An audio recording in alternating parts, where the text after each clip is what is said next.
Vote পরবর্তী সন্ত্রাস অব্যাহত রাজ্য জুড়ে।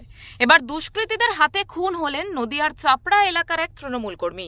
মৃত তৃণমূল কর্মীর নাম মোসলেম শেখ। চাপড়ার হাটরা গ্রামে তার বাড়ি। বুধবার নদিয়ার চাপড়া থানার মাধবপুরের জয়দেব পল্লীর একটি মদের দোকানের পেছন থেকে মোসলেমের মৃতদেহ উদ্ধার হয়। তাকে গুলি করে খুন করা হয়েছে বলে প্রাথমিক অনুমান পুলিশের। মোসলেমকে রাজনৈতিক কারণে খুন করা হয়ে থাকতে পারে বলেই জানিয়েছেন তৃণমূল নেতা জেবের শেখ।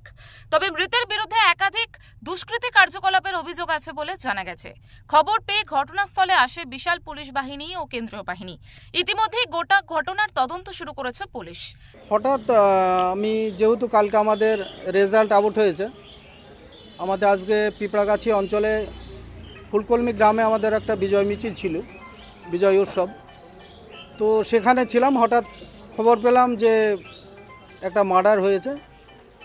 তারপর আমরা হসপিটালে পৌঁছেছি, দেখলাম যে মার্ডারটা ওনার বাড়ি হাটরাতে। ওনার নাম মোসলেম শেখ এবং তৃণমূল কংগ্রেসের সমর্থন উনি করতেন, এটা আমরা জানি।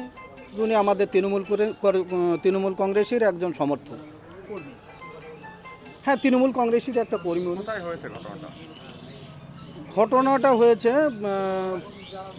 ভগবানপুর, ওখানে দইয়ের বাজার থেকে ভগবানপুর যাওয়ার রাস্তার মাঝখানে ওখানে কোথাও হয়েছে। আমি এখনও সঠিকভাবে বলতে পারছি না, কিন্তু শুনলাম ওখানে নাকি ভগবানপুরের কাছাকাছি। নদিয়া থেকে নিলয় ভট্টাচার্যের রিপোর্ট, ওঙ্কার বাংলা।